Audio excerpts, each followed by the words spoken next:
Jevons paradox, which basically comes down to inference got 100 times cheaper this year, but still the compute bill went up.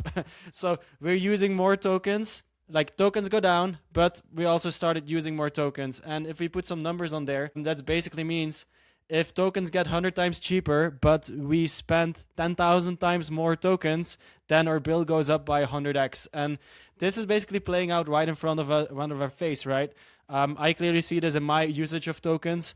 I'm assuming you guys as well. If you're orchestrating agents, if you're using your agent, your Hermes agent, there's quite a lot of thinking. There's quite a lot of distribution of intelligence. It's quite an interesting observation. Ben, what do you think here? Yeah, I think it's such an interesting phenomenon that a lot of people just don't really grasp or understand. They just think, oh, well, these models are gonna, get cheaper, and then it's gonna compress, and then it's gonna become a commodity, and the platforms aren't gonna make money. But I don't know. Think about it this way.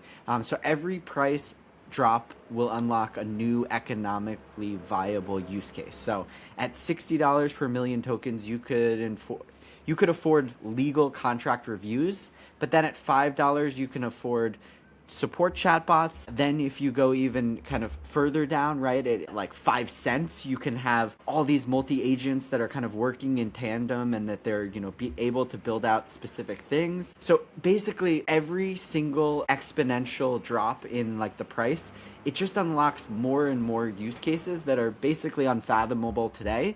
So, we're getting into the world where perhaps every single decision that you're making, whether it's the app that you're pulling up on your phone, or every potential feature has been built out, and you can say, yeah, I want that feature, I don't want that feature, even before you like stepped into the office during the daytime. So this concept is like for sure gonna continue, because it's continued across tons of other things. Like, remember when even streaming Netflix used to be such a pain? It used to be expensive, right? And then now, like, you could stream like 5 different things at the same time, and it unlocked just a new capability. Yeah, so go ahead, Alan. You had something? Yeah, to build on that as well, I think when all these models got so good at coding, I think everyone was shouting to the rooftops that software engineers were going to be completely automated. I think Dario has said this, right, as well, that I think entry-level folks will have that problem.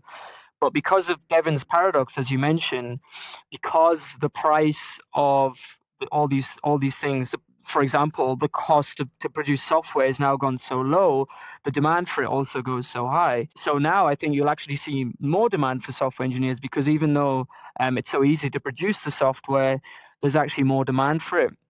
You see this even in, for example, when they automated getting your money from banks with ATMs, right? The number of bank tellers actually went up, right? Because the cost to run a bank went way down. Everyone else was using ATMs to get their money, and they could open more banks and provide better services for people at the till much more efficiently. The paradox means that even though there's an abundance and costs go down, because we have an abundance, we'll actually have more demand. Yeah, and each token that's being used or generated or spent is also more capable of doing things. And we are far from everyone using this technology. And I'm seeing a future where basically everyone is going to be spending tokens and spending money on tokens as well. Like right now, it's idiots like us. We don't know how to code, but we can now build apps. But it's probably we're spending 3 to 5 times more tokens than an actual software engineer would spend when they're using Cloud Code. That's an assumption I make. Might be wrong there in terms of numbers, but like it's idiots like us who actually spend quite a lot of tokens and who are highly benefiting from this paradox playing out in real time here.